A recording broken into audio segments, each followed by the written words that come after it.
So my grandmother remembered some of these stories. She said, yes, I think I remember that we were Virginians once, but that was no more detailed than that. And so I got one of those family tree charts that became very addictive. And I started filling in, or trying to fill in, every birth date, every grandma as far back as I could go with her help. And so that was the beautiful moment of, the family generations meeting. Here she's not too many years left to live, and she's helping me with this almost incredible photographic memory of every generation's sisters and aunts and uncles and cousins, all right there in the Ozark Mountains of Missouri. We had been in Arkansas right across the line, came over to Missouri and during the Civil War.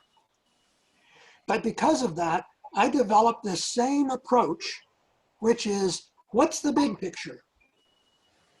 Often, what's the psychological picture? And I noticed a pattern developing that our family always preferred to live near borders, to as far away as they could from the prevailing authorities of the day.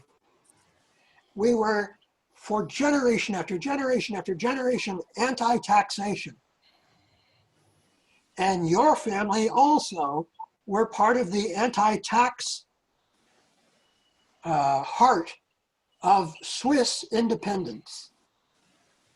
And I read with great interest that your family name may derive from an historical footnote when surnames were first being adopted. My family happened to live by the brook.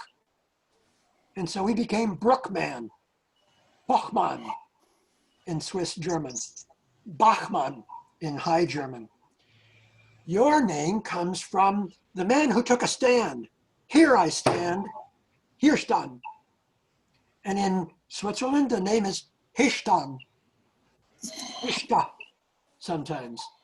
And we can only imagine then how the pronunciation became twisted and evolved in America, and much easier for the English bureaucrats in Philadelphia, in Pennsylvania, in Virginia in those colonial days, and they would take our funny sounding Germanic name and anglicize it, along with the spelling.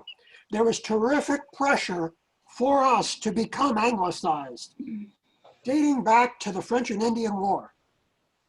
And so that's no doubt then why the Hiestand became Haston, and why the Bachmans became Baughman, which my father belatedly decided to soften to say Baughman instead of Baughman, like his own father had said. So once I found these character traits of ornery independence, I traced them back into why we refused to fight for the Confederacy and why we refused to fight for the American Revolution. So much so that our whole town in Pennsylvania Dutch country was sent to prison. The only time that happened in the American Revolution. They locked up every man of the house, and they all forfeited all of their property. And then later, oddly enough, in irony, the Daughters of the American Revolution tried to enroll our ancestor into their Daughters of the American Revolution and put a marker with a little metal plaque on his tombstone. Hey, and Ross, what town was that in Pennsylvania? I'm going to have to think of Coopersburg, okay. Which is north of Philadelphia, south of Easton, south of Allentown. Yeah, okay. And his tombstone is still there, the one that was mismarked, but now it's been simplified. And that whole story is being told for the first time. They held such a grudge against him for being a Mennonite that they took away his spectacles and his family Bible. That's how stripped to the bone he was. And his widow, or his wife at the time, she was still alive, he was in prison, begged the Continental Congress to please restore the family property. And that's a great saga that's described in our books. But Wayne, you want to look at some of those pictures? Yeah, what do you want to see now? Well, let's throw up the some of those first images from Switzerland of the castle. There's that one line drawing of the castle. Right. And there's also some maps. We could go through them at a clip. I won't spend any proper time on them, and I'll probably want to steer us back if we can. Yeah, okay. Go Here we go. frontwards and backwards. You could just start with any of those maps or whatever you like. Can you see that? I can't. Okay, there we go. Castle? Now, that is a very early medieval looking castle. You can tell because of the rooftops. You can get an idea of the people. Look down there in the lower left-hand wall. You can see a darker doorway, and you can see a little tiny person standing there. Yeah, that's to give you a 6 foot tall human being standing at the doorway to the castle. Okay, and that gives you an idea for the scale of it. But this was really a wartime fortress intended to scare away all of the people from the south of Switzerland. And this was really considered the northernmost boundary. Now, isn't it curious that this was happening back in the time of the Crusades, when our ancestors went off and fought in the Crusades, and they're named and their exploits are known. But I'm sure that the Hiestands were there, but without a surname. Harder to find, harder to keep track of. Because at that early date, nobody had a surname. But we knew where they lived. We knew where the Stricklers lived. They took their surname from the rope walk, where they used to use strictures to tighten and make handmade, homemade ropes. Very valuable in their economy in those days. The Baughmans lived by the brook, but what they had down by the brook was their blacksmith shop. And for many generations, we were blacksmiths. And they also were wine growers. Okay, let's go to another picture. Which one? Oh, you just take your pick. You can just sort of plow along. There's some other versions of the castle. We'll see ruins of the castle in several forms. You want to go here and see some of these? Sure. Okay. Any particular one? Yeah, up the top here, this is meaningful for the same era. This is medieval again. And up at the very top, you'll see in Old Germanic script, my writing for the name Richterswil. Now, that has several different meanings, but it's going to be important for you all because it can refer to the right-hand side, the recht side of the lake, as you face downward on Lake Zurich. It becomes a little confusing when we refer to the Rhine River and to Lake Zurich because the water, of course, is flowing in one direction, just like the Shenandoah River. And so we call that downriver, although we're pointing north. And similarly here in Richterswil, it's on the right-hand side of the lake, but it's also a word that means judge, just like in a court of law. And this was considered the farthest, most extreme edge of Zurich's power. And so they had a judge installed in Richterswil. And it was literally the judge's village. Next to it is the town of Maidensville and the castle by that same name, very old names. And in Swiss German, Weiden refers to the sway. Literally, like it could be the sway of the water, the waves on the water. It could be a duck walking along, the sway of his hips. But it literally can mean waddle, like the wattle village. But no matter how dim and lost those meanings are, the castle took its name because the local baron, and we're talking about the year 1100, decided to build a fortress that would express the edge of Zurich's power.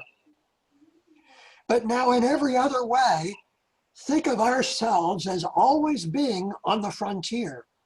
Hey, Ross, Yes. It's what, about 2 miles from Yes. Maidensville? Yeah. Now, Yeah. is this the castle right here? Is that right? The castle's right in between, and you can see a little ribbon of wiggly stream that goes along that separates the two. Yeah. And that is the formal boundary now between the two villages. And so the castle is literally on the Richtersville side of the border, yet it keeps the name of the town, one notch over. Yeah. So now, one of the things that this place was famous for was its healing natural baths. And so whenever you hear of like the baths of Baden, that's literally what the word means. In Germany, in southern Germany, they have the Black Forest and the Baden baths. Well, Switzerland was simultaneously famous for its healing baths.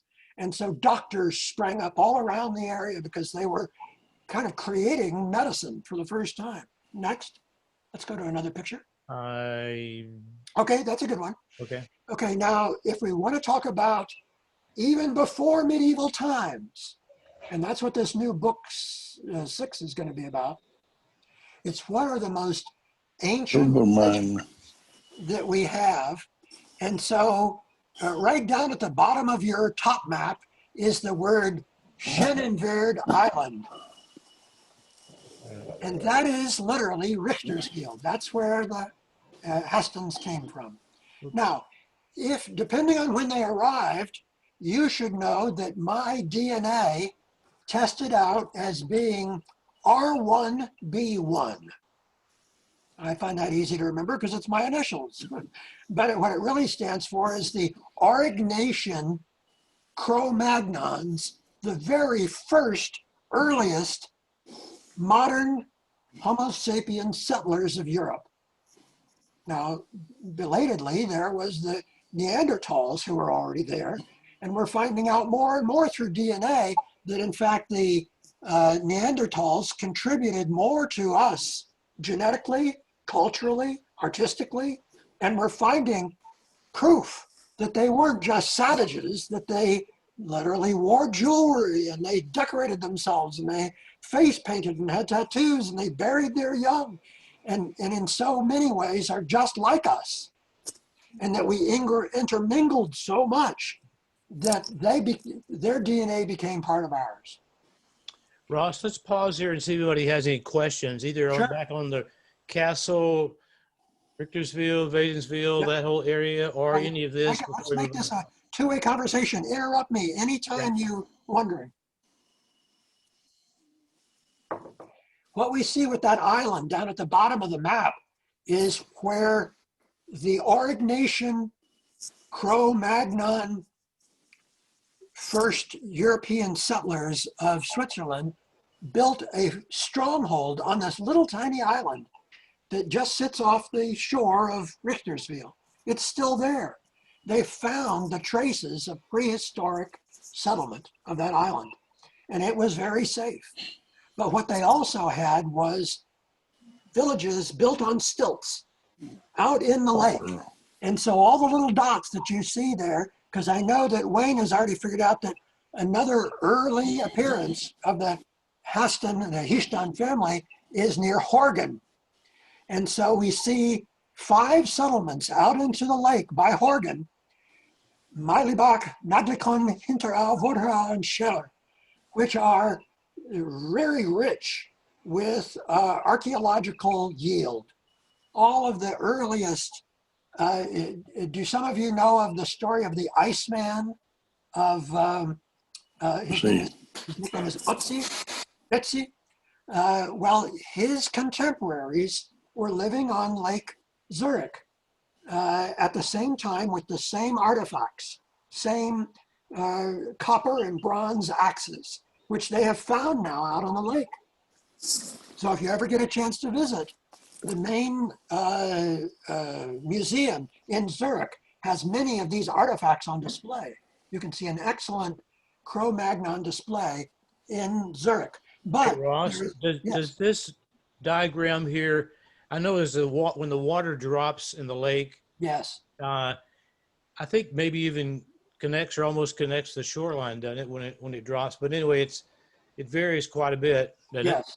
It does almost connect up near Zurich, but down where we are in Horgen and Richtersville, it becomes quite deep there. I mean, almost like you know, what's the trench, the famous trench out in the Pacific Ocean? It just it immediately goes down, almost like a mountain drop off into Mariana?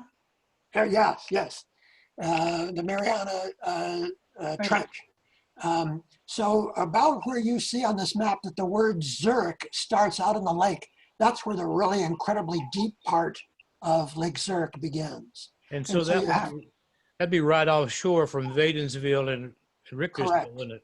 Correct. See, yeah. Richtersville is down there all the way at the 6 o'clock position at Shenandoah. Yeah. But you're right that just, you know, maybe let's say a half a mile or 2 miles out into the middle of the lake, it becomes incredibly deep. Okay. And if you read the article I put up a week before last, I believe, on our Swiss roots, and if you went down to the bottom, you saw a video of Richtersville, that view in the morning of Victorsville, I guess, either shot from a helicopter or a drone or something. You can actually see this island out there. It's kind of fascinating. Nobody lives there now. I guess nobody's allowed to live there, but you can go out. They can go out, I guess, and have picnics or something. Yes. There's a dock out there, but it's a fascinating story that, and I'm sure historically and prehistorically, as Ross said, there's just a lot of activity that happened there. Where in these old communities would be Lausanne and like the Chateau de Chillon that's there on the lake? Okay, as soon as you detect that French pronunciation, as soon as somebody starts calling it a chateau, although the Germans, out of a sense of gentility, often use French in their, you know, table manners and whatnot, but those are all from the Geneva western provinces of Switzerland. In other words, the far west, and they're really just a fraction of the population and a fraction of the total square mileage of Switzerland. Although all of Switzerland, now just to keep this as a fresh comparison for you, is the size of West Virginia. And so every one of these cantons or these proud medieval cities are really just, you know, 5, 10 miles, 20 miles. We have an ancestor who walked from one Swiss city to another to participate in their annual marksmanship contests in the honor of William Tell. And he would walk from city to city each year. And that's how he entered all of them. Huh. Okay, let's go to our next. So the purpose of this. And now look where the word Hafner Islands is up in the upper left-hand corner. That's where Zurich is. And then if you look at this word Reuss, river, R-E-U-S-S. Now there are 3 dots, 4 dots, 5 dots, 6 dots on the lakeshore. And I think about dot number 3 from Zurich is where they have a summertime museum where they have recreated one of these lakeside villages out on stilts that are literally out there. And they have sort of a living history reenactment of what it was like then for our ancient ancestors. Now, genetically, what do we know about the Hiestands? They are part of J2 as opposed to R1, which I explained was my designation. Some of us, some of the folks here understand about the haplogroup thing. Right. Would you briefly explain that when you talk about the J2 and so forth? Well, this is a rich area of genetic understanding, and the Planck Institute in Germany is probably the leading experts on the topic, because they are the ones when they first had Ötzi, time to figure out who the Iceman was, and was he Swiss or Italian, or where did he live from, what did he have for breakfast? It was the Planck Institute, P-L-A-N-C-K, that discovered all of it. And so similarly, they are evolving and learning new things every 6 months. They come up with new information that totally revolutionizes the whole field. But they're the ones that came up with R1, which was, let's look at the DNA and figure out who were the very first Cro-Magnon, Aurignacian, modern human settlers of Europe. And so they arrived at a certain era for centuries. And then soon enough, they were followed up by another group that were farmers that came from the Fertile Crescent, literally you know, the Babylonian. Samuel. Say again? Somebody had a word that they thought of? I'm sorry, I misunderstood. So J2 came from that era and arrived a little bit later. And it was a slow migration that took several generations before they even arrived. But then we should think of all of those wonderful depictions we've seen on, you know, the History Channel or on Game of Thrones, where we know that every village had a wanderer. You know, maybe he was somebody who was kind of pushed out of town, and he was the younger son who wasn't going to inherit any of the wealth, and so he joined him, you know, off. And I noticed in one of your pages you talked about Hiestands or Hiestands that have gone off into service of other countries. Right. And just so there's no mistake about that, these were mercenaries. Mm-hmm. Literally, that became one of Switzerland's exports, was to forcibly oblige, to require young men of military age to go serve for a fee, which they might have got a little bit of, but the canton kept the lion's share of. And so it was an income stream for them. And they would rent out. Which really, one of the reasons why the government was so upset with the Anabaptists that were pacifists, because they wouldn't do that. Exactly. That was cutting off an income stream for the country, for the canton, for the state. Now, with some of Wayne's guidance, we will try to leapfrog from each century so that you can get a full sense of the scope. I would tell you that my books quite often try to start at the earliest age for whatever I can discover, and then march you straight through up until, you know, more or less the mid-19th century in the United States. And so each of the 5 books has a taste of that. But what we will discover then is that when the Martin Luther and Ulrich Zwingli said, you know, the authority from far away that tries to tell us what to do, we're not going to put up with that anymore. And here are reasons why. We know that Martin Luther nailed 95 reasons on the door of his church. We know that Zwingli had a full list, but that was still not enough. That was not good enough for the Hiestand and Baughman ancestors, who said, wait a minute, you know, let's be consistent about this.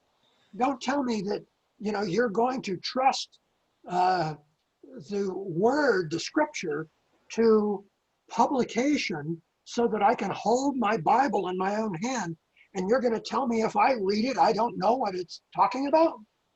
You know, I can understand perfectly well the guidance they're giving me, and that makes me perfectly qualified to explain it to my family, to my neighbors, to hold service in my own home. I don't have to pay 10% of my annual givings to the corrupt drunkard priest who makes no good use of it except to get fat on the back of my labor. And so that's something that we know that your ancestor and my ancestor cared very much about, because we suffered for centuries making that argument. We suffered that argument before the Protestant Reformation ever arrived, and before they told us that we couldn't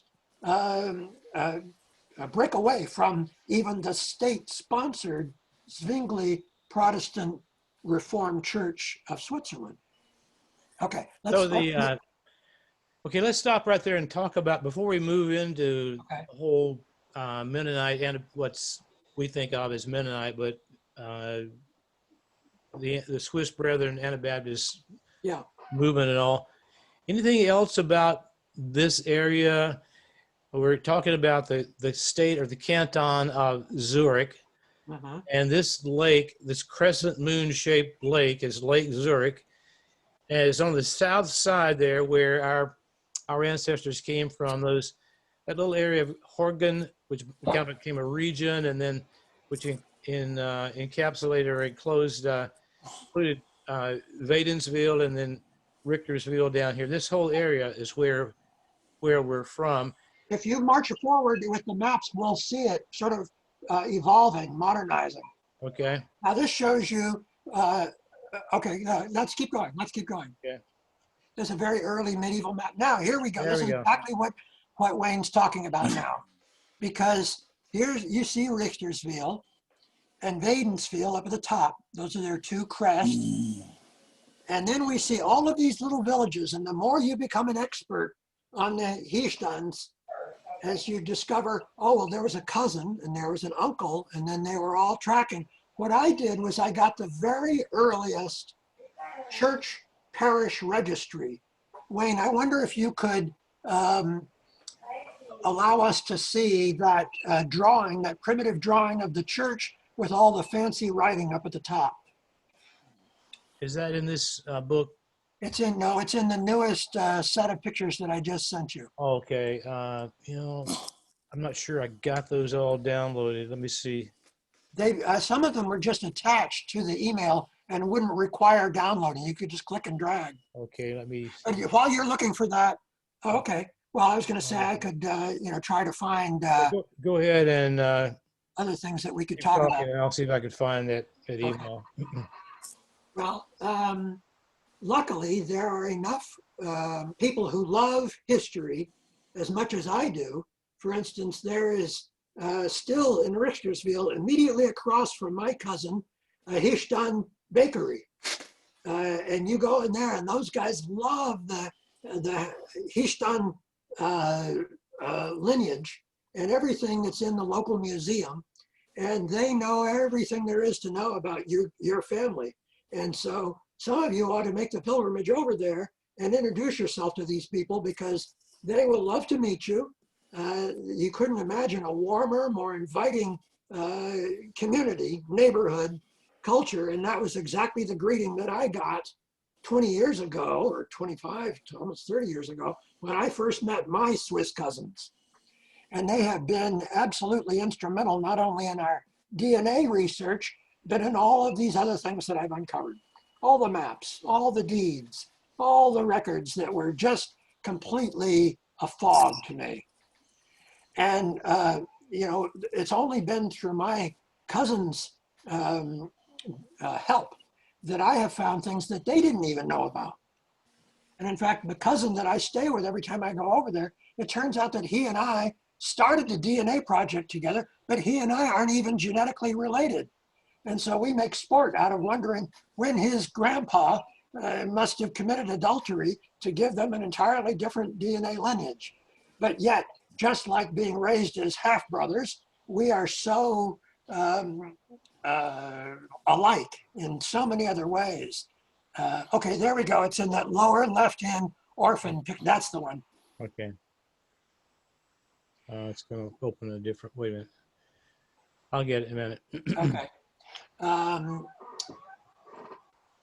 I made a copy of every, and this is part of the method that I was trying to explain. I believe in radical, drastic, comprehensive, overarching research.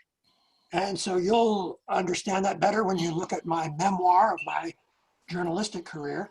But in finding this item here, the first time I ever went to Switzerland was for my year-long honeymoon when I first got married. And we honeymooned in the Shenandoah Valley, we honeymooned in Switzerland, all over the place. It was very romantic.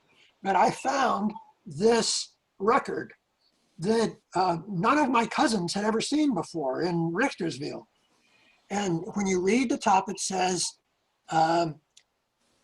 the death, baptism, I'm sorry, the marriage, baptismal, and death book for the parish of Richtersville. That's what all that flowery script at the top says. And then this is a drawing of the parish church when your Hiestands went to this church.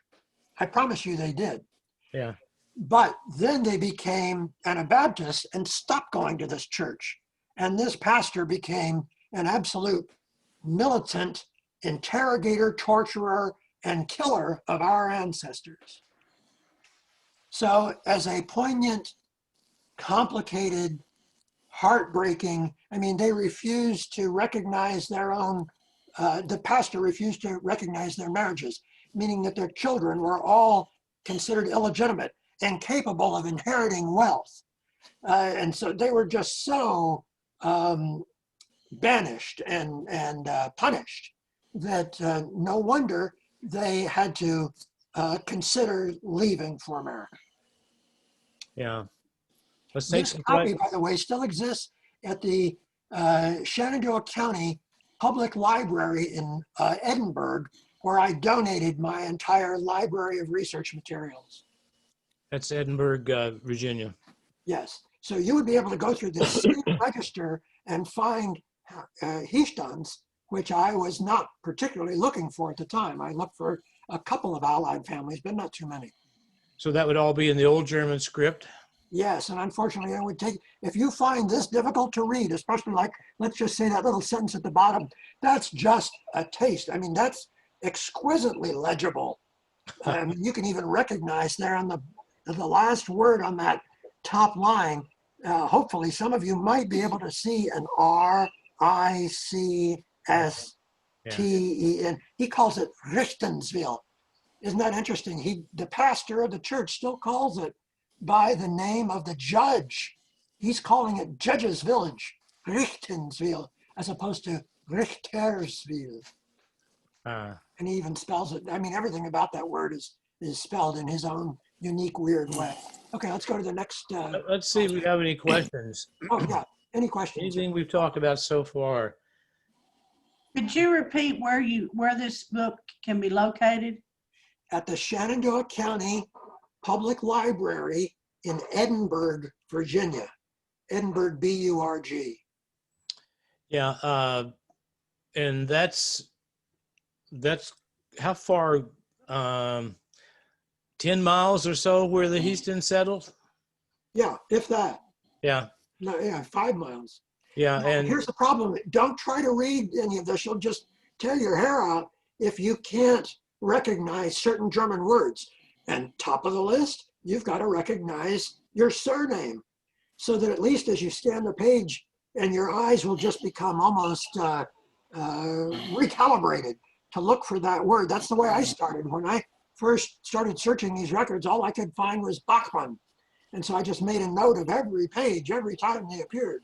And that was part of this kind of, cut and burn, harvesting. yeah. Next. Okay, any questions before we move on? Well, there's enough similarity between these topics that we can certainly talk about any era and any time, whatever we're looking at. So yeah, I'd like to be able to march through all these just to give people reason for really pouring through page by page, book 3, Apart from the World, and book 4, A Crescent Beneath the Lake Beneath the Crescent Moon, if you haven't already studied them. Is this one in Apart from this World? That's in Apart from the World. Yeah, okay. Apart from the World. Yeah, and as you know, I think most of you know that these are available for download, and they're posted on our Daniel Haston Family Association site. And some of you downloaded these, some of you read these. But I did. Did you? Yeah. I know Jean Ann did. I indexed it. Yeah. Yeah. Good stuff. Okay, why don't you go on to the next picture? Okay, what do you want next? Oh, whatever just comes up. You can just plow through it. Let me go back to The maps? yeah, the various maps. All right. All right, so in that book, that's the reason why I digressed and started thinking of this, all the names of the villages, because what they'll say is, oh, here's Jakob Hiestand. He's a baker. He lives in Lehmann. You need to know, oh, Lehmann, I remember that. That's right there. That's just west of Richtersville. And it's immediately next door to Oldcastle. So that's excellent, And you'll start finding, Haslin, Lochley, Schönenberg, Bach, Laubeck, and these all have their own peculiar topography. Is it wine country? Is it lowland? Are they, forestry? All kinds of interesting differences between these villages. And as you can see, look at the key up there above Maidensville. That's 1 mile is that leg there. And you can just see that the distances between all these little villages is just like 1 mile or less. Yeah. Yeah.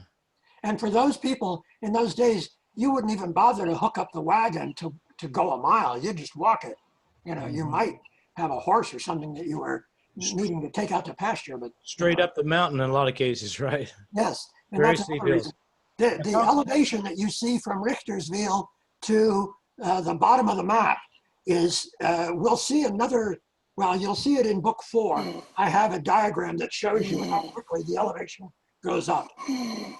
But the elevation, for instance, just to get from the lakeside to Lake Whitner, that's thousands of feet ascending. Yeah, very steep. Okay, next. Okay. Okay, now we get a really big view of all of Switzerland. Okay, now there we went, you jumped ahead there. Now we're looking at the Black Forest. There's all of Switzerland, Okay. or at least all of Switzerland we care about. Okay, so I found out that Baughmans lived even farther upstream. Logically, the entire footprint of the Anabaptists.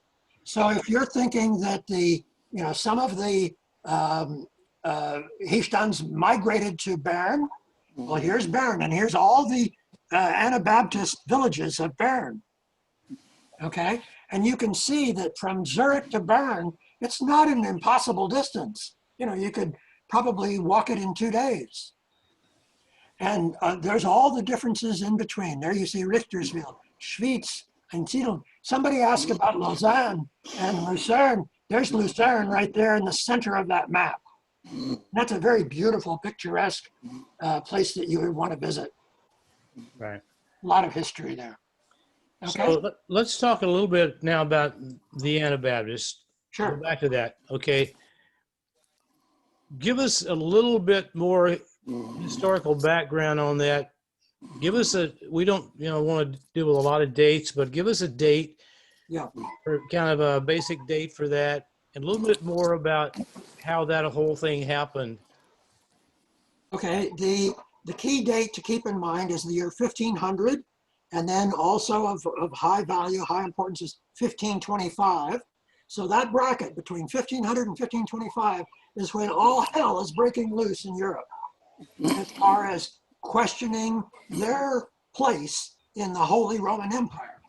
Now, one of the little cultural clues that you can get was a snarky remark from the movie Amadeus, when the local prince, the local king, was trying to decide whether his opera should be written in German or Italian or French, perhaps. And they said, "Oh, not German. Of course, it's so vulgar. It's so I can't remember the exact word now. It just flew out of my head." But that was the prejudice that all of the Romans held still after centuries against the Germans, anybody who spoke German in the north. And so what you should keep in mind is that in the year 1500, the Germans, in the name of, under the leadership of Martin Luther and Ulrich Zwingli, started saying, wait a minute, we don't like the Holy Roman Empire. We do perfectly well on our own, which was basically the same as the complaint of German tribesmen during the Teutoburg Forest massacre of Roman soldiers, a millennium earlier. So just realize that by 1525, there were already people's priests in Richtersville and Maidensville who refused to allow the drunk local pastor, Catholic preacher, to preach in their church, and the Anabaptists argued, you should give us the church 1 day a week. Pick any day you like, and we'll have our services then, because we represent more local neighbors than you do. More people want to come to our service than want to come to yours. But because they insisted on this, and they had a list of complaints, they didn't want to serve in public office. They didn't want to serve in the military. They refused to take oaths. They refused to have their children baptized. there's many mnemonic devices that help to remember the entire list. But this is basically all the reasons why the Anabaptists said, no, thank you. We're fine. We'll take care of it ourselves. And they said, yeah, but you can't say that. Number one, it's contagious. What happens if everybody in Switzerland starts agreeing with you? And of course, that's what they were dearly afraid of. But just as Wayne pointed out, it meant that they weren't getting their 10% tithe each year. And they weren't getting paid for every other,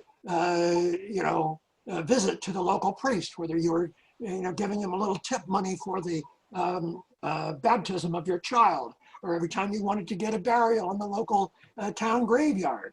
So the church. Wait a minute. Wait. Yeah. They wouldn't let their, and I know the answer to this, but they wouldn't let the Mennonites, the Anabaptists, be buried in the church graveyard? Yes, that's correct. Yeah.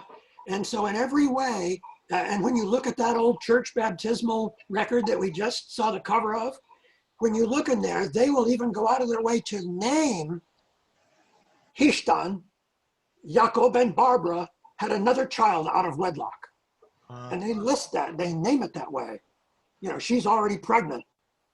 And that's their way of trying to cast shame and doubt on the validity, the spiritual life of these Anabaptists. And they kept this up basically from the year 1500 all the way through to, it reached its peak in say 1600, when they were still putting people to death. In 1640, they put Hans Landis to death. And, I'm sorry, he was about 1618 or so. 1640 is when they put my Baughman elder, who's named and listed in the back of the Martyr's Mirror. And that's another one of the items that we'll look at here. But I'm hoping that you all know that the Anabaptists, the Mennonites, printed their own biblical scripture that they considered to be a companion volume to the Bible, which was all the Christians who had willingly sacrificed themselves in order to lead a Christ-like version of a good life. And that book is what, 3 inches thick or something? I don't know. It's a huge book. You'll see a photograph of the book we've got in our sample here. Now, let's talk about this Hans Landis guy. Right. By the way, we're just the next county over, west of the Susquehanna River from Lancaster County, and there are lots of Landises over there. I mean, they have a whole Landis Valley, and there's a museum and so forth and all that. Yeah. And of course, this Hans Landis, there's a book about him that's very, very interesting. He was a very steadfast Anabaptist that really loved the Lord and just would refuse, in spite of all kinds of persecution. Now, he was, as I understand it, and you correct me if I'm wrong on this, Ross, he was from this general area of Oregon. And Herzl, I think, is where he was from, I believe, which is up in here somewhere. Yeah, if you rack the map back, I think you're just on a scroll here, aren't you? Yeah. Go back and see yeah, there we go. What did you just name, Herzl? Yeah. It should have been on this map, but there's another version of this map where I do show exactly. Right here, right there. Herzl. Yeah. Just right near the Maidensville Castle. And one of our Hiestands is named in conjunction with him. It's very, very possible. I mean, I'm almost positive, because of knowing what I know about the village and so forth, that he was the pastor of the congregation that the Hiestands were part of. I think he was probably their pastor. I mean, he was right there in that area. His church, his Anabaptist church, became so large, he was complaining like, "We've got too many people, but we can't turn them away." Right. And of course, then as Ross said, they're like, "Hey, let us use the Reformed Church, the state church in Richtersville, because we have more people." So this whole area where our folks came from was the hotbed. There were a few hotbeds around, but this was, one author called it the cradle of Anabaptism Yeah. was in this area. There were so many people from there, that area, that were Baughmans and Landis and Stricklers and Hiestands and others. And that if you live in Pennsylvania like we do, and especially if you go to Lancaster County where our daughter lives, the names are all still there all over the place. I mean, Yeah. Is that right, Renee? Renee knows all about that. Actually, your mother was a Mennonite, right? Right. My surnames are Mast Yeah. and Wenger and Widmer, Shantz.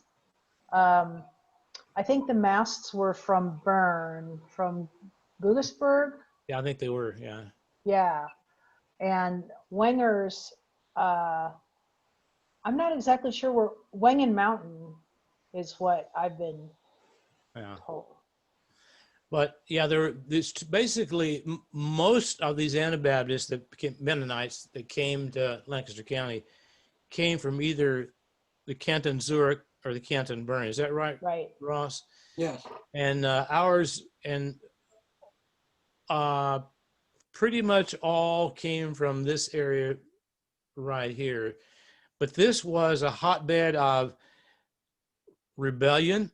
Mm-hmm. Rebellion against the, as he said, against the taxation, the corrupt priests. I mean, you can hardly imagine, if you read about it, how corrupt the priests in the state church were, and they're like, we're giving money for this.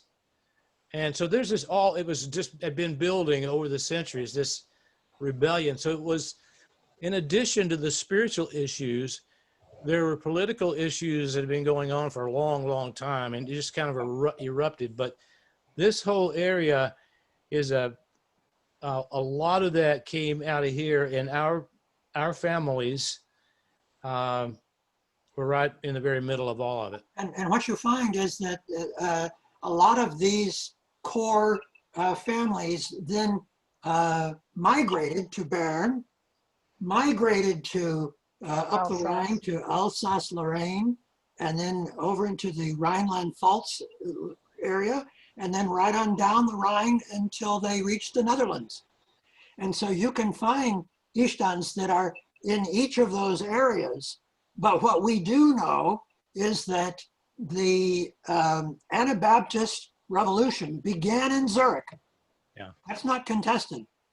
Right. But yet, when you find these intriguing lacework combinations of family names, they serve as a kind of identifier, almost like studying DNA, where you can say, oh, if you get the following 12 names living as neighbors, then we know that they are the most pure strain of the originating families.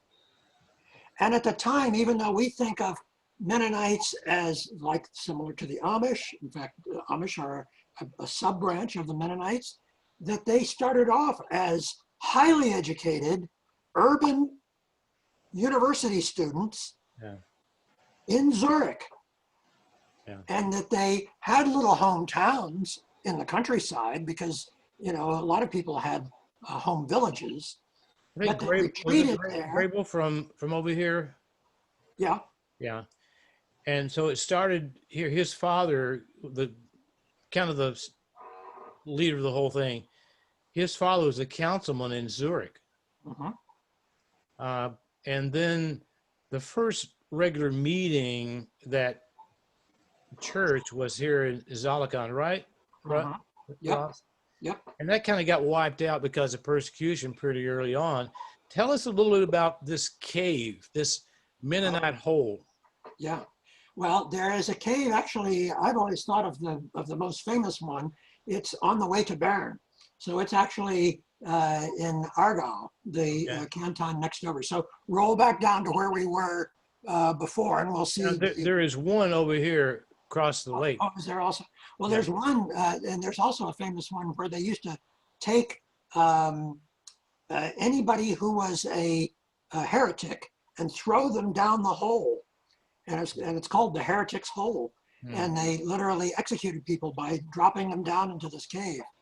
But there is a famous one where the mast tours will often take people to see a cave, which is in Canton Aargau, where they conducted services, and it's so large that you can literally have 50 or 75 people standing up in the mouth of this cave. What did And they they held services there. tell us what they did there in that cave? You seem to have an idea in mind, so what are you thinking of? Well, that's where they would meet. Yeah. It got so bad they had to have their services in barns, Oh, yeah. out in the forest, Mhm. and then there were these caves that they would meet in Yeah. to hide from authorities, because there were people that were being paid just to search them out. And And they had kind of a Paul Revere early warning system yeah, where people would yodel from one mountain over if they saw that the authorities were on the march to come and try and find them. And so they would be warned by literally hearing someone signal, oh, they're coming for you. And then they would either disperse or go deeper into the cave or whatever they had to do in order to avoid detection. But this is all written about in the Martyr's Mirror as well. yeah. And you can see it in their hymnal, which is the earliest hymnal, Christian hymnal, called the Ausbund. And we've got some of those too. You can see those books, by the way, down at the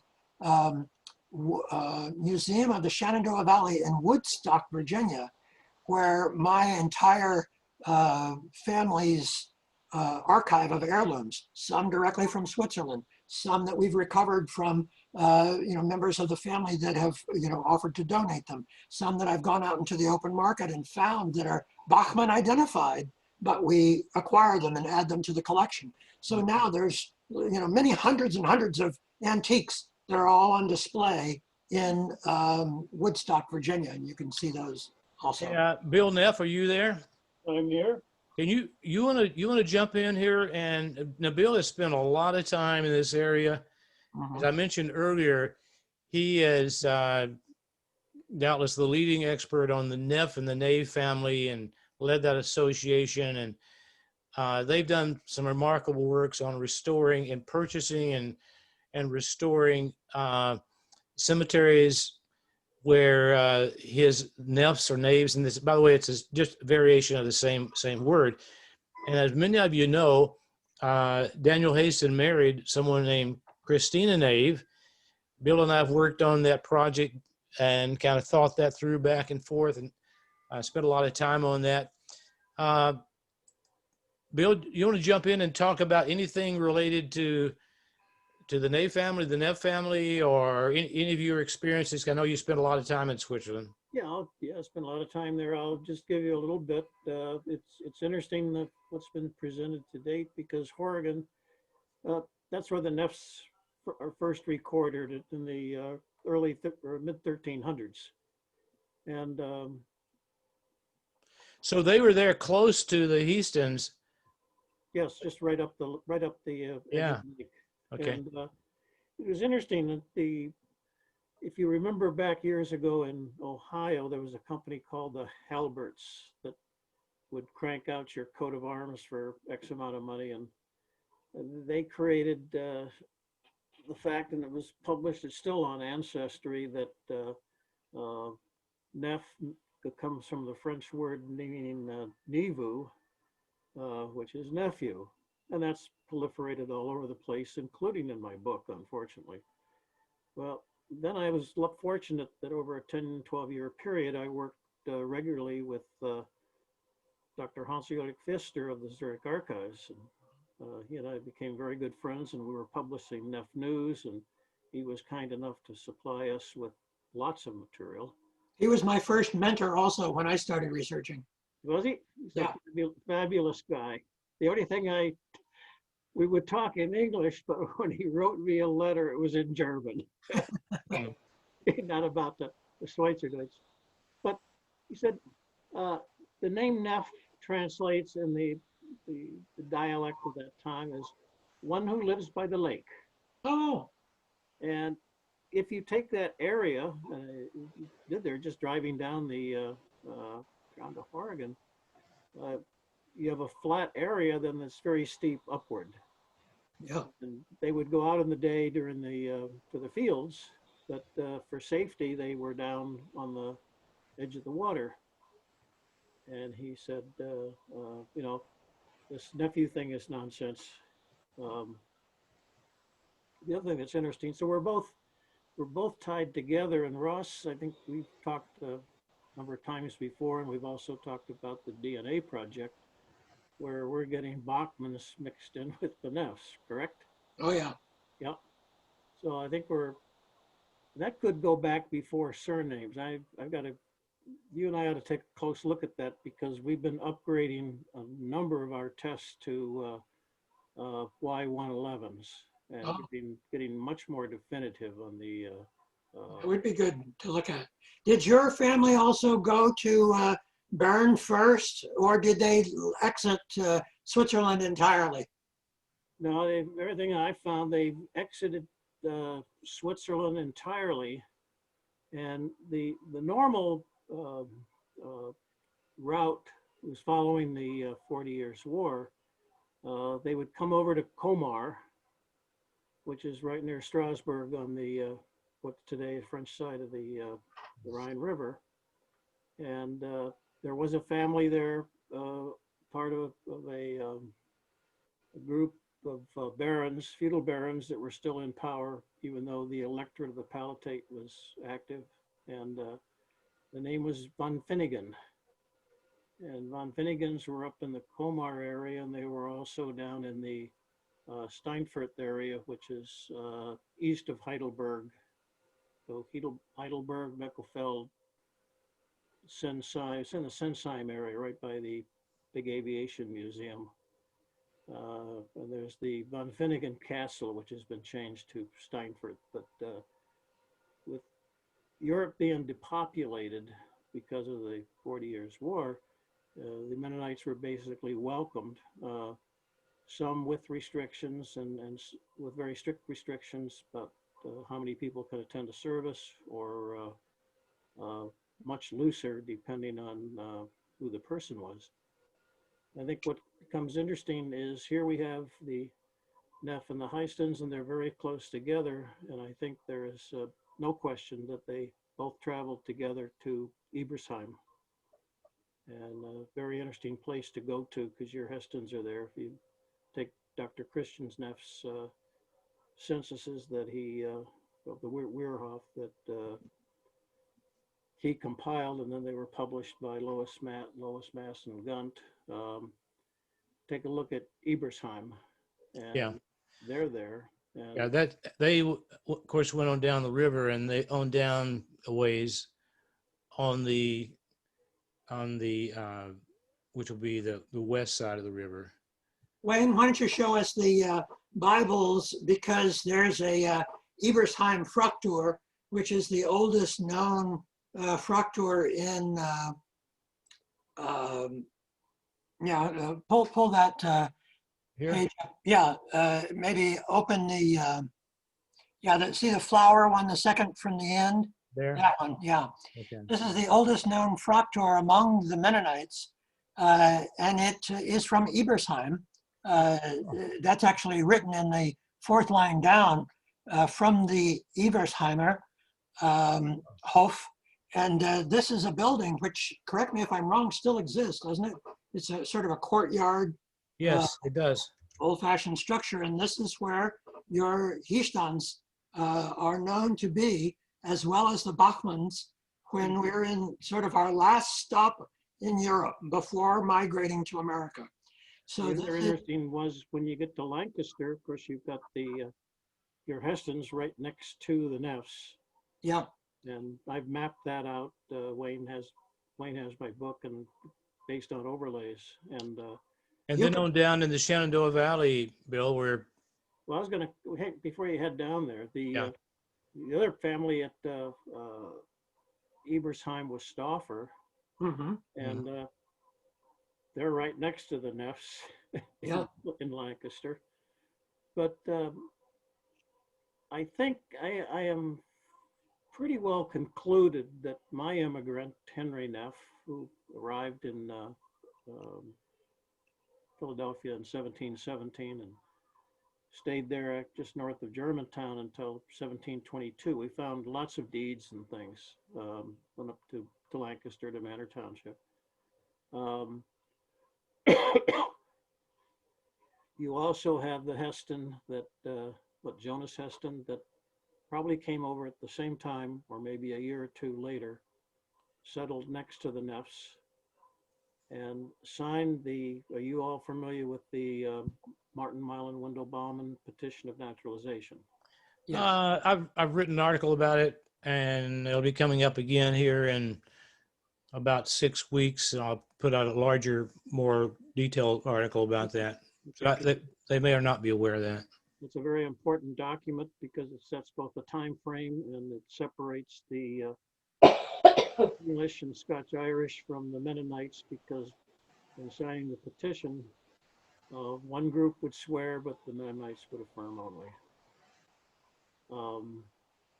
I'll stop at that point, but just to give you a little bit. If you have more interest in researching, I made arrangements with Pfister when we were doing in about 2007, 2008, we were doing extensive research of Swiss records. And in the area we're talking about, and we formed a Neff Family Historical Society, which was a 501c3. It's still in effect, but I'm not active with it anymore. So we had over 500 members subscribing to our newsletter. Plus we put out about 100 to historical societies. Made arrangements through Pfister where he provided us with a letter to the Mormons authorizing us to purchase some 110 rolls of microfilms of church registers, church censuses for the area we're talking about. And we were able to acquire them for $5 a roll. Mm. And but it required the custodian of the records permission. And we went through those with a fine-tooth comb with the help of a genealogist out in Kansas, and with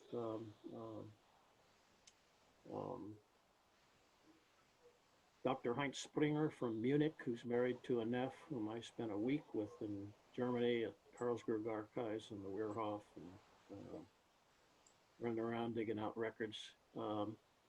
Heinz went through, I sent over to Heinz a lot of them to look at, and they sent back. The other one is a whole group of estate settlements, and from this area.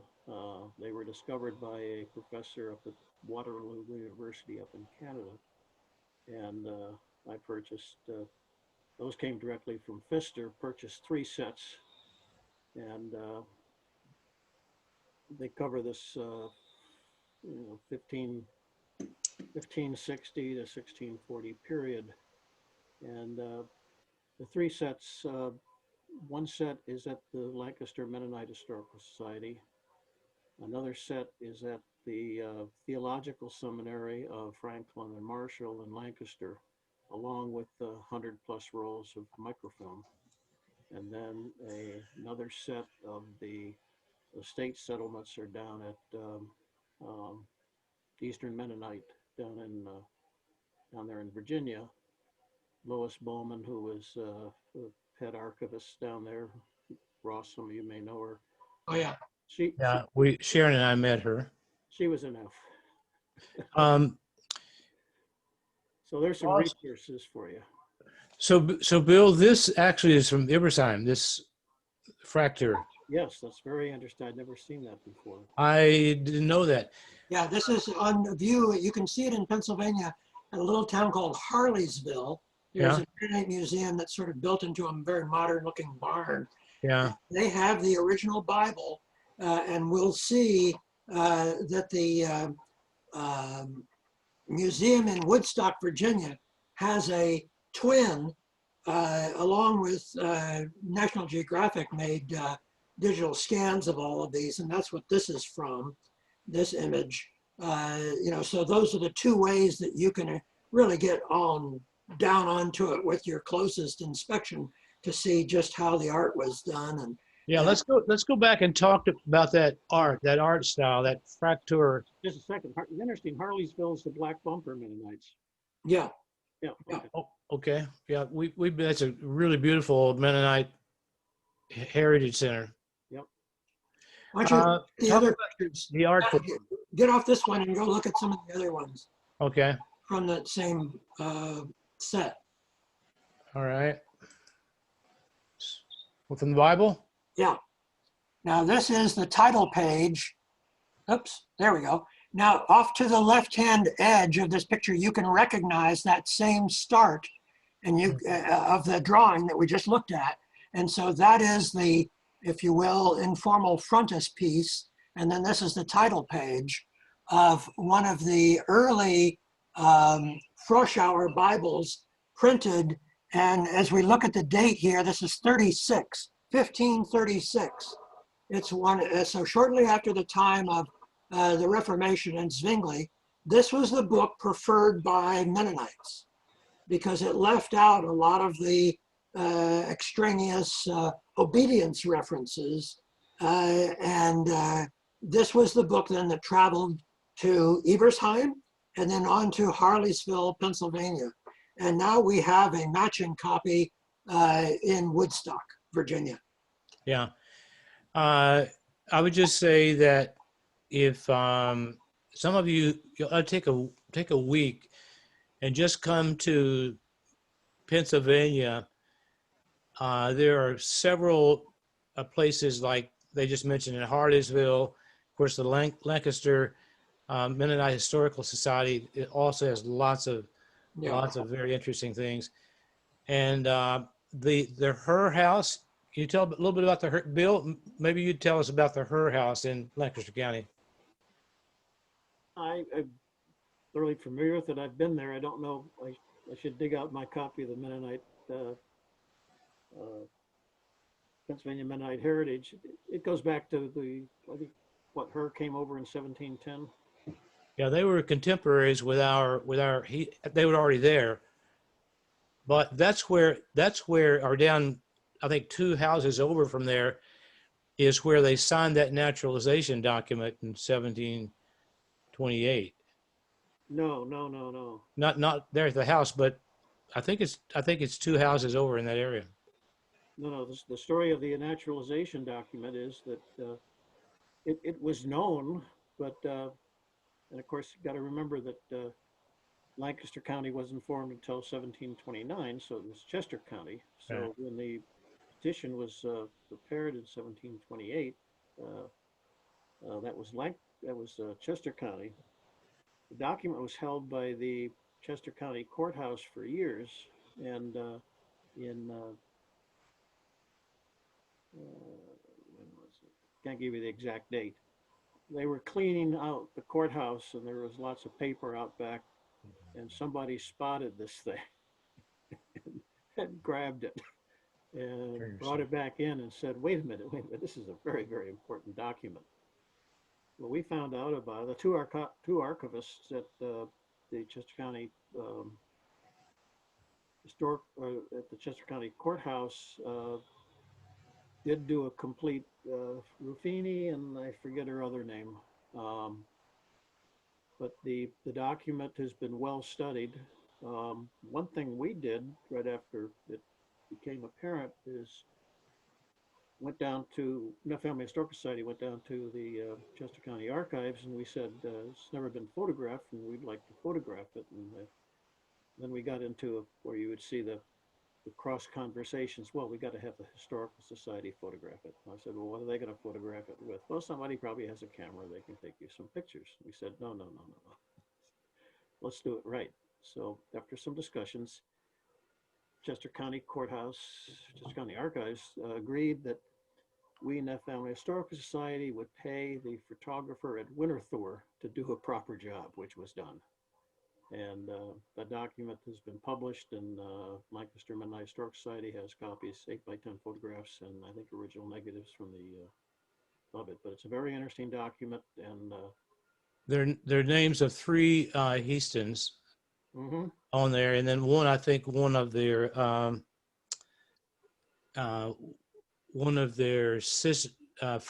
brother-in-laws, I think, also is on that too. along with either 5 or 6 Neffs. Yeah, right, quite a few. Yeah. So Um, the other thing I just mentioned, you talked about the Han Landis book, and the yeah. Swiss translations were done by down in Hagerstown. Trouble with being 81. David Smucker and blank. Anyways, it'll come to me. And he did a lot of translations for us. And one time when I was going over to Europe, I was fortunate enough with Union Carbide that if I'd be gone for 3 or 4 weeks, I could always slip in 3 or 4 days of research. He told me and gave me the names and contacts to go to the Amsterdam City Archives and gave me the name. Now I spent a day going through records with a friend who was familiar with the Old Dutch. We didn't find much, but that's where Mennonites applied for financial relief so that they could leave Europe and come to the New World. And there are lots of records there. So if you're ever in Amsterdam, you go to, you want to look at some old books, go to the Amsterdam City Archives. The other one that was very valuable and is the Karlsgrube Archives. We got all sorts of information there. Had to make arrangements. We have copies of one Neff when he has to get permission and pay taxes to leave the town of Durin, and what's listed is when he's leaving, taxes he has to pay on everything that he has sold, taxes on everything he has to pay that he's taking with him. There was also a Jacob Bar, which was quite interesting. I have that one. I'm going to try and get it translated. Are you able to hear everybody? Are you able to hear Bill? I you can hear Bill? barely hear him. Yeah, I have to turn up my volume on my sound. Bill, I don't know if you can turn your microphone up, but otherwise we can turn our speakers up. Okay, no, I can try and speak a little louder. Okay, great. Needs to be louder. Yeah, but the documents that, and they're indexed in Pfister's book. They give you the Karlsgrube reference. But Jacob Behr, who came to Lancaster, it was interesting. He had to settle all his debts. He was very much in debt, and every Jew that was owed money is listed with the word Jew and how much he owes the person who he borrowed from. Very, very, very detailed is the only reason I mentioned that detail, but I'll go ahead. Really interesting. All right, let's pause for some questions that you might have. We covered a lot of ground. I will say while you're thinking about that, in week after next, I will release an article that covers a lot of information about the village of Ibersheim down in what is now Southwest Germany on the Rhine River, where we've been talking about that, where this piece that you're seeing, not this one, it was the other one, was, and that's where our family settled. Also, some Neffs were there, but a very, very interesting story about that village. And in 2 weeks, probably on Sunday, I'll release that article, and you'll want to be looking for that. It's very important. Wayne, is that Ibersheim? Correct me if I'm wrong, but Ross, it's H-E-I-M on the end, not S-H-E-I-M. It'll be Ibersheim. That's right. Not like Florsheim. And the Heim means like estate or house or. It actually just means home. Home, yeah, home. So it's the home of somebody named Ibers. I actually did research on that. It's in my book. It's not in the article coming out. Who this guy Ibers was. And it goes back, I've forgotten how far, maybe 800 AD or something like that. He owned this big, huge estate. But this was the home of this guy Ibers. Ibersheim. Ibers home. I-B-E-R-S, yeah. And that's That's the village I lived in for a couple of years. Yeah. Want to take a quick look at some of these other pictures? We can just sort of spin through them. Okay. The pictures themselves are like these, or you want to go to? As you like, we can go back and look at the maps or Okay. the other images, the ones that I sent more recently. Here they are. Here's the here are the maps. Here are the other images. Yeah, let's look at that painting on the far right.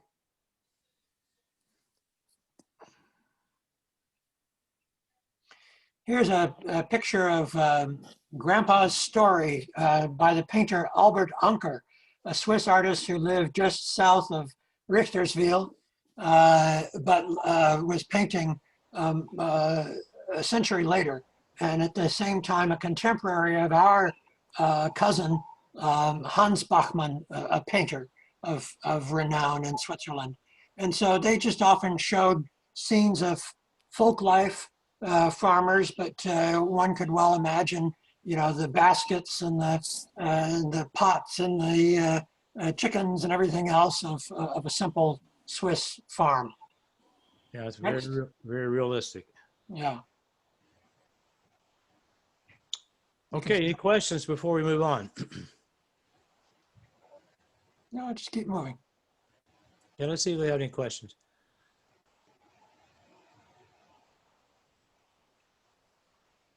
Okay, what do you want to do next, Ross? Why don't we go back and just scour through any more images? We could look at, I see right in the middle there, a Maidensville Castle oven tile. Next one over Yeah. to the right. There you go.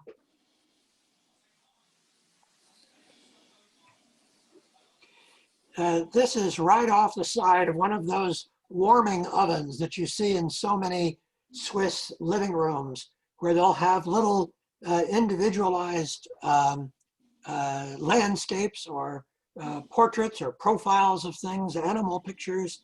And this actually shows how dilapidated the towers of Maidensville had come by the time that our ancestors were leaving. And so the castle was declared a neutral zone and dismantled by order of all the peace treaties. And they started parceling out the stones, the finished stones, to farmers who wanted to use it for various projects around their homes. And so you can find stones from the castle that have been turned into water troughs or foundation rocks for a house. But this was all that's left, and it's deteriorated to it's about half of that size now. Okay, and this is the view from Maidensville, looking across the brook, which is down below behind this farm, and then you see the towers up on the hill. Next.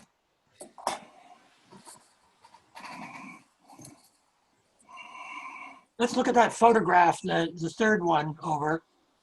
It says Baughman collection in the hearthroom of the Wickham House. Right here. There you go. Is this? So if you go to Woodstock, Okay. Virginia, these are some of the antiques, the Swiss antiques, and also from Pennsylvania and the Shenandoah Valley, where you can get a very good idea of how our ancestors lived. This is an old 18th century house in Woodstock, and they've gathered them all there. Mm-hmm. Next. And this is where a number of your pieces are, right? Yeah, we've got hundreds of, everything you see in that photo, along with many hundreds more, are all from the Baughman collection. Oh, wow.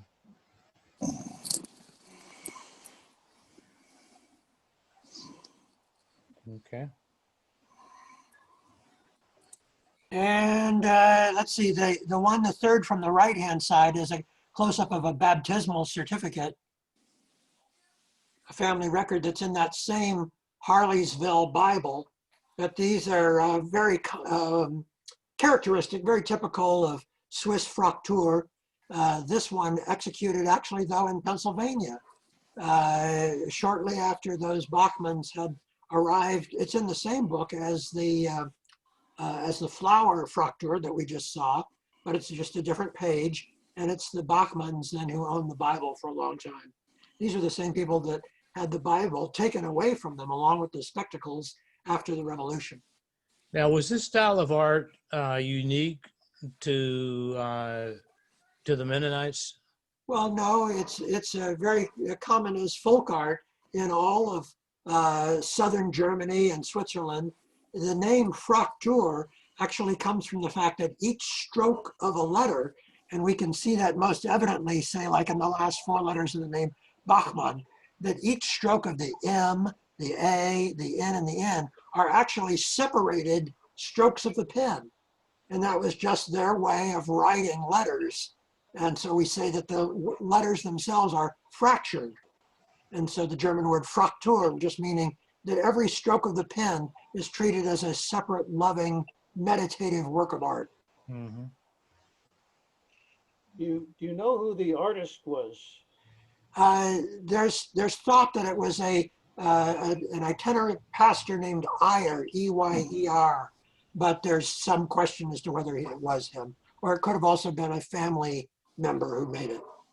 Okay. Have you shown it to the Ernsts? Say again? Have you shown it to the Ernsts? No.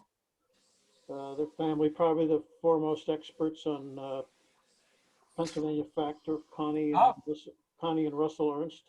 Well, certainly we don't own this item. This is, again, one of those National Geographic Ultra scans, but this is an item which is in Harleysville, has been for, 50 years.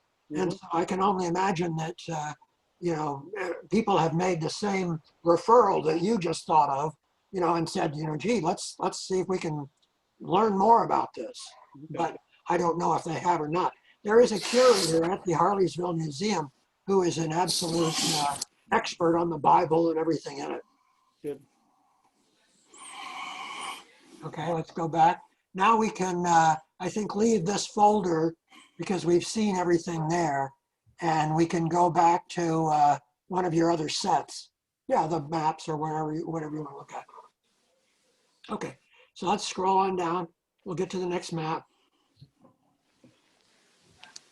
Okay, now this is a stop in the Black Forest, and some of these cities may be of interest. For instance, up there in the upper left-hand corner, we can see Worms, which is right next door to Ibersheim. Keep scrolling up. There we see Ibersheim, Ham, Eich, and Alzey. Yeah. Okay, and then probably just at the far northern end of that would be Hildesheim. Yeah. Oh no, there's Heidelberg. Yeah, Heidelberg and Kaiserslautern. Okay, so let's scroll on down. Next.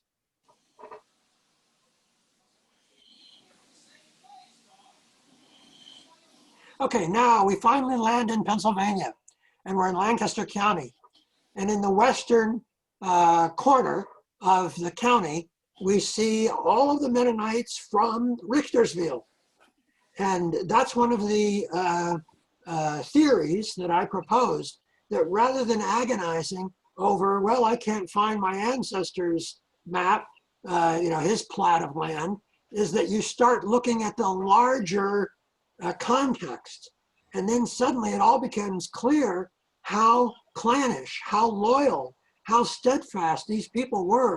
Because as far as they were concerned, and here's the metaphorical literary allusion, it's as though an entire valley was picked up like a wooden bowl and carried across the Atlantic and put down into the western corner of Lancaster County. Because sure enough, here are all the same people from that cradle village that we saw south of Lake Zurich.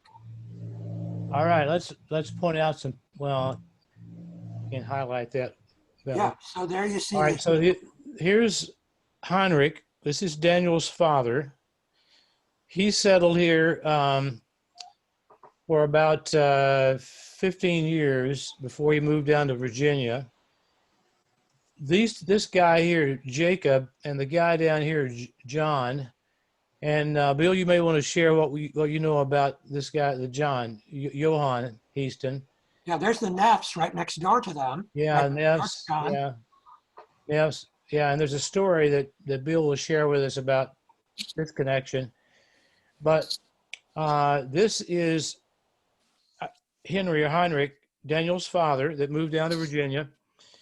he got to America right before they started keeping records of the immigrants coming on ships. So he probably came late in 1726 or early. There's one ship that I think came in earlier in 1777 before they started keeping the records. He settled here. Then these in October of that year, 1727, this guy Jacob and Johann or John, they came over and they all hooked up and they settled here real close around with the Neffs and Stricklers and some other names that Yeah, there's my ancestor just north of the road there from the Hiestands, John Yeah. Baughman. right here. Yeah. Yeah. So they all came together right there. Now, the guy Jacob and Johann were probably cousins of Henry. You don't know for sure. Some speculate that they were brothers. I actually had a DNA results I got just recently from somebody that is a descendant of Jacob, and there's enough variation between his and Henry's or Heinrich's. I think I'm guessing that Jacob and John were brothers, but they were cousins, probably a first cousin of Henry, but they were pretty closely related and interacted. The guy, Gockenhauer here, this guy, he was also from Ibersheim. So yeah, as Ross said, in this area, there's a lot of them end up settling right here, the Kaufmans and so forth.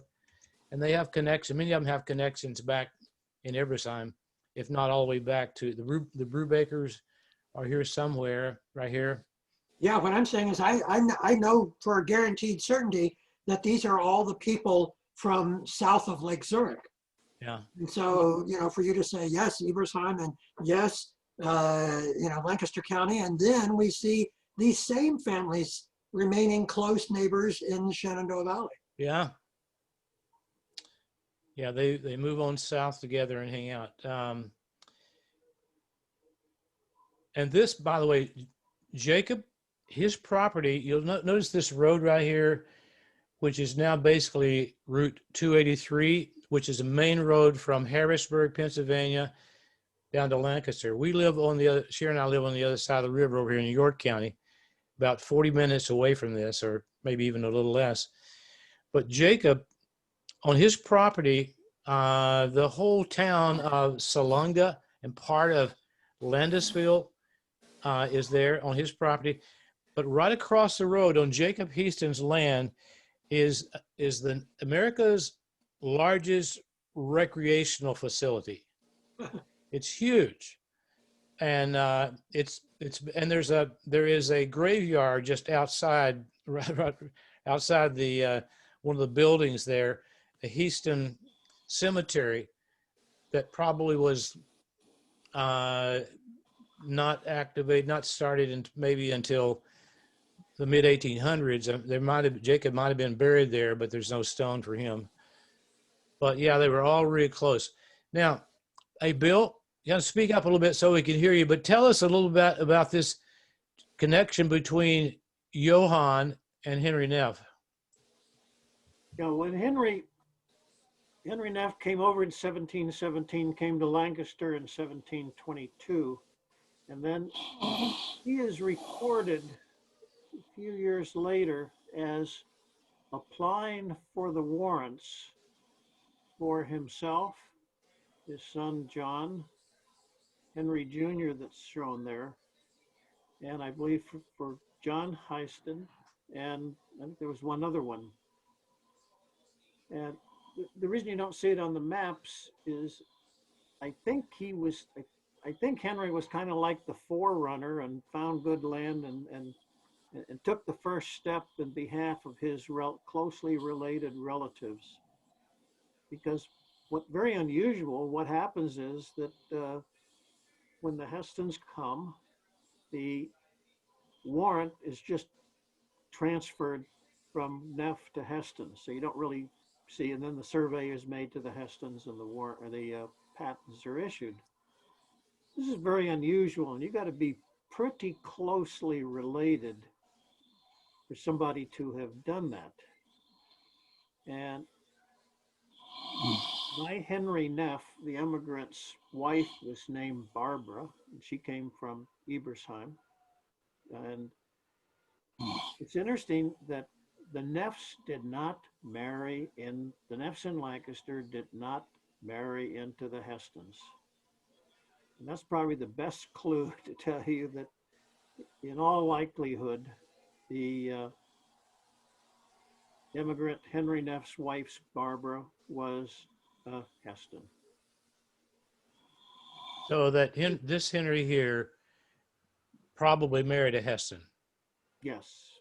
And Probably John or Henry, one of the other brothers' sister. and they of course came from Ibersheim, same place. Yes. Right.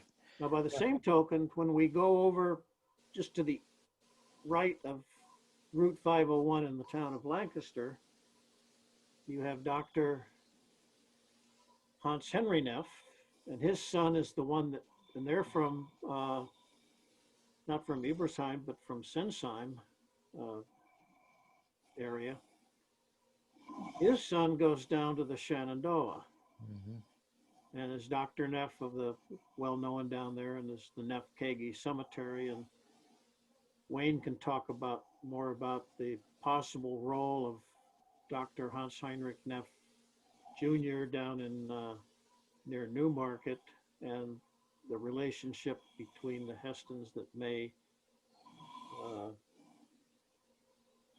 be a connection, not proven yet. Yeah, Bill, it'd be good to have a session later on when I get to that point in my article in this series for us to talk about that whole, the possibility of Christina Knave being from this family that moved down there. Yes. And lived close, you know, for that period of time, lived close to the Hiestands. Mm-hmm. Max, just north of Newmarket, about a mile, Bill? Yep. Yep. If you go on down in the maps, we'll see Virginia show up, and you can show how close they are down there too. Yeah, we'll get to that in a minute. But they so anyway, that's one option, and the other option is there's another family down in that same area, which was just Max, you're familiar with that area, just west of Newmarket. What, 4 or 5 miles? Was that Timberville or Forestville? I get those two mixed up. Timberville, I think. Timberville. Yeah, a Henry Knave family lived there. They were Knaves and Neffs. That was the same general family, but different branches. The Henry Knave family, they were from that Reformed church back in Switzerland, the one that persecuted the Mennonites. The Neff family, this family, and this family, actually, all these families pretty much in here, these are all Anabaptists or Mennonites. And so down in around Newmarket, real close to Newmarket, about 2 miles up the road, you had the Neff family.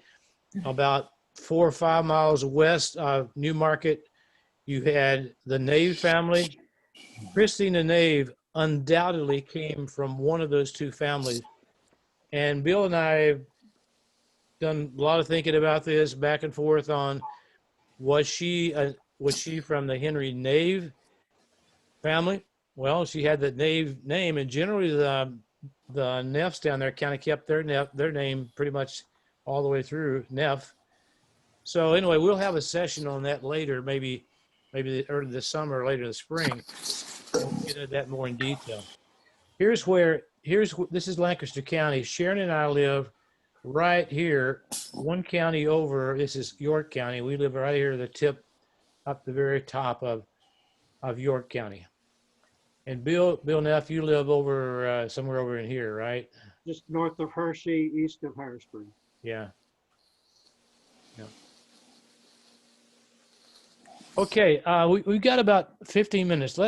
I want to stop now, and I want to hear from you. I want you to ask some questions or make some comments.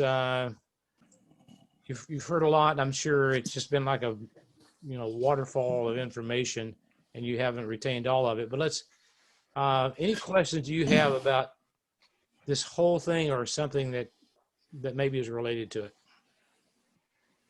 And Wayne, I've got a question. I don't do math in public, but I'm trying to I've been making a lot of notes here, and I'm trying to figure out about when did the Hastings leave Switzerland and head to Germany? And then when did they 15. and land in the continental United States? Okay. One of you other guys want to respond to that? I mean, I can give some of that. That's actually in it's big in the chapter, one of the chapters in my book, and I'll actually touch on that maybe in the article next week that's coming out, when they left Switzerland. Ross, you want to talk about the forced immigration when it really got bad and when they said, okay, you got to get out of here, out of Switzerland? Yeah, there were several flare-ups, and for a while they tried patience. They tried to debate. They had literally, open arguments, and then eventually they had a trial. And so we talked quite a bit about Hans Landis, but he is put on trial in, I believe it was about 1618 at the Maidensville Castle, at the ruins. They had their hearing and they said, all right, you guys give it your best shot, and we're going to counsel you, we're going to admonish you. And they said, don't worry about attending, because you won't get in trouble just for attending. But sure enough, they use the head count as a basis of attacking and arresting people shortly thereafter. For instance, Hans Landis spoke his piece, and then his secondary testimonial came from my ancestor, Baughman, the blacksmith, and Landis was put to death in short order, and Baughman was arrested soon thereafter and spent 10 years in prison. So they were pretty ruthless. These tended to come by city, by province, by decree every 10 or 15 years. And they are well historically noted. So they could say, well, there was the great persecution of 1611, or there's the great persecution of 1635. And so you can then try to make educated guesses based on when your ancestor made his first appearance in Ibersheim. Well, if he is, signing a register or appearing on a census or paying some kind of a special Mennonite tax, then chances are within, 12 months or so is when he left or was forced out of Switzerland. So you could do that kind of surmise, that kind of detective work. I don't know the exact dates on your first arrival. Wayne will probably have that all assembled in his article, but then we could track back and say, oh, well, if we know he was living in the Lake Zurich area, when did they have their crackdowns? When did they give the ultimatums? And they were, as I say, periodic, but we could map them and just say, oh, it was probably at this time. Yeah, best I could tell, and I think it's pretty close. There were two Hiestands that appeared in Ibersheim, which means they were run out of Switzerland, which means they lost everything, Max. They lost their property. They lost everything. In a lot of cases, they left with the clothes on their back, and sometimes they had, very little clothing. And by the time they got down to Ibersheim or Alsace or wherever they're going down the Rhine River, they were hungry. They were impoverished, and they were, I'm sure devastated because of persecution. But I think the Hiestands got there, Conrad and his sister, in the early to middle 1650s. You had this 30-year war from 1618 to 1648 that had just totally just wiped out that whole area. The farmland was all destroyed, and the houses, and it was basically emptied because people were being killed, and they were. So then there was an elector who was and I don't. It's kind of hard to define that role, but he was a person that had ownership of this large area of land down there. That he found himself in what am I going to do? Okay, the war's over, but we have this rich farmland and these old farms, but there's nobody to farm it. But these Mennonites or these Anabaptists had learned back in the mountains of Switzerland on a small piece of ground way up in the mountain where they're hiding from persecution in a lot of cases. They had learned how to produce from land that was shallow and, in the mountains and was not really good, but they had learned how to produce crops on that. So they had already had a reputation of being outstanding farmers. So the timing was, I think it was a God thing. The timing was just right because this elector down in Ibersheim was like, yeah, come on down and farm, and we'll give you a limited degree of freedom, a lot more freedom than they had back in Switzerland, but still it was somewhat limited. And I'll be writing about that in the article coming up a couple of weeks. So they appear pretty early after the 30-year war was over. I'm thinking probably in the 1650s. The elector of that area first asked I forgot the guy's name, but he gave him the authority to go in and kind of rebuild the area, and he did a lousy job. So he basically fired him and kind of turned the whole village over eventually to the Mennonites. At one point, it was just a fully Mennonite village. And the Hiestands are there early. Now, a few years later, decade or so later, the elector was so impressed with these people that he gave 10 of the Mennonites, I think 9 of them were from Canton Zurich, and maybe 1 or 2 were from Bern. There were 10 altogether. But he gave them basically continuing rights to stay on their property. It was allocated and so forth. He gave them special freedoms and special rights, hereditary rights, and so they could pass this land on down through their sons. And one of them, I think it was Conrad, is on that list. He was one of the 10 that got these hereditary rights to the piece of land down there in Ibersheim. And then later on in some of the other tax lists coming up, there are other Hiestand families that ride there. So a short answer to your question, probably early 1650s, 1655, something like that. We know the weather was really bad then. It was really cold, and Right. the little ice age was going on right around 1650s. So it would have been really a dismal place if it's coming after the war too. It would have went into a really cold period for a long time. And to round out your question, you wondered when they came to America. Well, we know that the earliest large arrivals into Pennsylvania were about 1715. And so you're looking at a couple of generations spent then in Germany. Yeah. You'd get a son and probably a grandson. And then finally somebody says, we're going to go, let's go to America. And just like in Switzerland, there are some Hiestands still I actually did a Google, and I've actually got a map somewhere where you Google all the Hiestands all over that area, and there's still a lot of them there. And then there's a lot of them in Switzerland still. Some of them stayed. Our Henrich came in 1727, probably early, before the summer was over. And I thought for a long time, well, he was the first, but I found he was not the first. There were actually a couple of Hiestands that were here before him. They were over more toward Philadelphia. And in my chapter in the book, I go into who those people were and about them. And there was a Stauffer family, and Ross, you probably know about them, the Stauffer family. One of them, who was related to the Hiestands, came in early. I think he was in the 1717 group that came.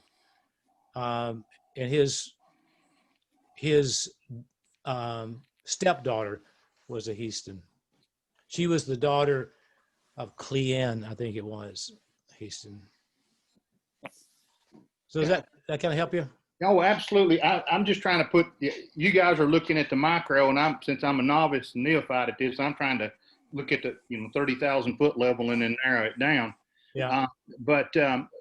So from what previous conversations that I've heard and things that I've read that you published, is that they essentially left Germany.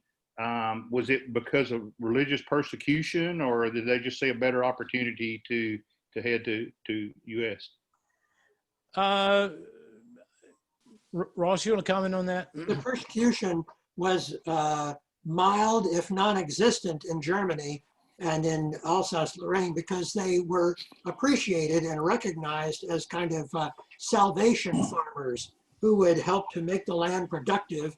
And so they were tolerated and weren't really persecuted except during the occasional war flare-ups. And so as Wayne has just mentioned, the 30 Years' War, or what was it, what did you say, 1848? Yeah, the 30 Years' War was one interlude, but there were others as well. And so that might cause them to leave. But it was also harsh winters, as was mentioned. And then just because the invitation from Pennsylvania was so tempting that William Penn was saying, oh, I would really appreciate you guys coming here. And so, a few scouts went out and came back and wrote back and said, yeah, this is pretty good. You should come here too. And so that's how you find these kind of slow motion movements. It would take a few years, 2 years, 3 years, 5 years, and then finally people would start getting going. I found in my own family that, some people arrived in Virginia and that the others didn't come for 25 years later, but they would still know, yeah, I've got an uncle, I've got my father, my grandfather went to America and was very happy. And so then that's when people finally, maybe they have to save a little money or get enough for their transportation or their ship costs or whatever, and then they make the jump. John Merkovic mentioned the cold winter. There was, I've forgotten which year it is, and maybe Ross or Bill, you remember. It's in my books where it Yeah, was so cold that the birds fell out of the sky. well, yeah, and the vines died. I mean, it was horrendous. Yeah. Like, the cattle died. They said when they would spit, it would freeze before it hit the ground. And the year after that, there was a surge of people that left. This Stauffer family, who was a stepfather of one of the Hiestand girls, her mother had been married to a Hiestand, Michael, I think is his name. He died, and so she married this Stauffer guy. So the daughter was actually Hiestand. They came the year after that, and they like, let's get out of here because it's going to take a long time to recover. They were vineyards, they were farmers, and that was one of the things that did motivate them to leave. If you will open up Apart from the World, there are clear time frames that will be attractive to you. And it'll be, say, like chapter 5 will be, leaving the Rhineland. And then I'll cover, say, 60 years within that period. And it'll include Ibersheim. And then it'll say arriving in the New World will be the next chapter. And so you'll be able to very easily demarcate, oh, that's Pennsylvania, that's Virginia. And depending on where, if you want to follow it straight through to Tennessee, we've got a chapter on Tennessee. And so those books will become very evident just from their tables of content, where you'll find, very rewarding stories that'll go on for, say, 20 pages. And, if you only read one chapter out of either of those books, you'll find plenty to interest you. Max, you might have missed that because I did post it on Facebook, but those books he's talking about, Ross has been very gracious in allowing me to put those on my website and make those available free. So The two of them that are there is, one is the lake under the Crescent Moon, and that deals with Lake Zurich and that whole area there south of the lake. And then apart from this world, deals with the Anabaptist movement and all that, and how they made the migrations and that kind of thing. Yeah, that's a good. Go to the good- Daniel Haston site, look at the blog. You'll see. There. I think it's a category on the menu of books or something like that. You can download those documents. Thank you. Dwight, you have a question? And all the No. books are in the back of those books. Okay. I was impressed by the number of Mennonites in the Shenandoah Valley in the 1750, 1780 Yeah. time frame, and the fluid movement of the group. Mm-hmm. It seems to me that the younger generation was on the move somewhere, and a lot of them went to west North Carolina, what is now East Tennessee. Mm-hmm.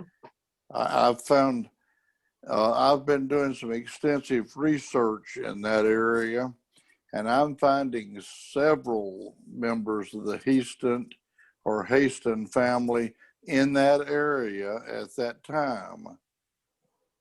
If they had, say, 3 or 4 sons in a family, as is the case for me in Virginia, and they had to divide it up, then that meant that one person might stay and live on Dad's land, but the others kept moving. And that's why they went on down to Tennessee, that they had the chance to get their own place, and start their own families. Yeah, land was there for the taking. Mm-hmm. And even later on, 1800 to 1805, Mm-hmm. people moved into the valleys of Middle Tennessee, Yeah. squatted on Indian land, knowing that it was going to be soon converted, Mm-hmm. and they were, for a song and a dance, they would be able to buy the land that they had improved. Yeah. So it was there was movement there more than I had realized.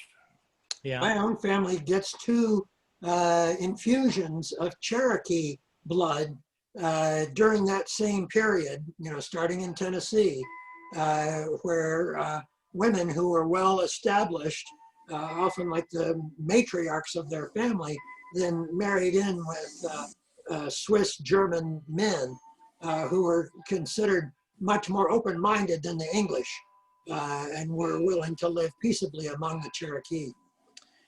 My guess is, and we got to call it quits here because we're at 10 o'clock, and we don't have to stop, but I know it's late for some of you.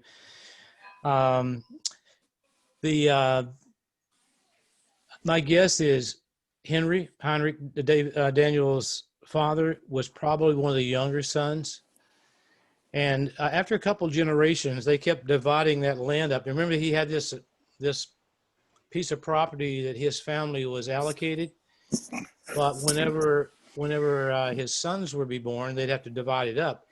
And it finally got down to, they had small pieces of land, and they divided it up. And there's also a policy the elector had that you could only have so many Mennonites there, and they had to leave. So he grew up probably knowing that when he reached adulthood, he'd have to leave. He was about he was born in 1703 or 4, I've forgotten, 04, I believe.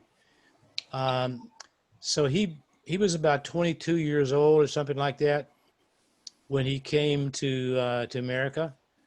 And so he realized, handwriting's on the wall. I got to get out of here. I got to go somewhere and find a wife. And so he basically was kind of forced because of the lack of available land. And at that point, the persecution, as Ross said, wasn't a big thing. It probably, it was there. But, and William Penn went all over that area around Ibersheim, that area up the Rhine Valley, promoting come to Pennsylvania, but it was probably mainly to get land and to actually, and it worked out for him because he ended up a fairly wealthy man in terms of land and so forth before he passed away in Virginia. Well, Wayne, the other thing that takes effect here also is that they came from the German system of land ownership and fell under an English land policy. And at that time, English law said that the law of primogeniture said that everything went to the oldest son, who was then responsible for looking after the rest of the family. Mm-hmm. And Yeah. you can see that would be quite a quite difficult situation. Yeah. Yeah. Yeah, I've heard that discussed back and forth. In Switzerland, there was a reverse of that English policy called ultimo genitor, which it meant that all the other children were expected to have, married off and gone off to their own lives. And whichever kid was the youngest was going to take care of the parents into their old age, and so would stay and inherit the land. So I've only heard that raised kind of, in a few examples, but I don't know that it was universal by any means. Yeah, I researched that quite a bit one time, and the conclusion was some families did one and some families probably did the other. Yeah. But when they got to early America, it was outlawed at some point.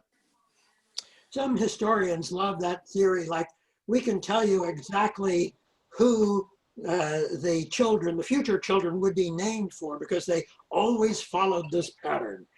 First the wife's father's first name's good, and while that might apply to in some isolated pockets and be almost uncannily predictive, it's not by any means a tradition that was widespread, and nothing that we could start applying as a general rule, across decades and state boundaries. So it's appealing, but a lot of historians like to try and say, "Eureka! I've come up with the Rosetta Stone that's going to explain all of family history." It's never that simple. Yeah. Well, Ross, thank you so much, and Bill Neff, thank you for joining us. And then it's good to have the whole group here. Some of you not been with us on some of these.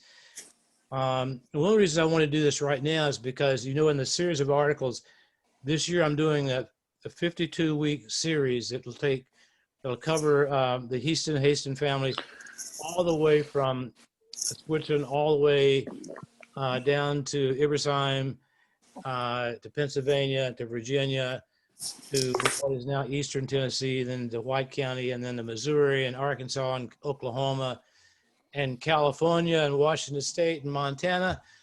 And we'll cover all that this year. So once a week, I'll be posting an article, and we're right in kind of the middle of that. I think the next week, the one coming up this Sunday, is the forced exit out of Switzerland and how that took place, and just kind of the beginnings of their time in Ibersheim. And the week following that will be the whole article is on Ibersheim with pictures. The problem with that is there's so much I wanted to put in that chapter. Obviously, in an article I can't put all, but I think you'll find it very helpful. But this will be good background for that. So we'll do some more of these, and we'll pick up along the way, and have Bill and Ross back at certain points in our process. One last question, anybody?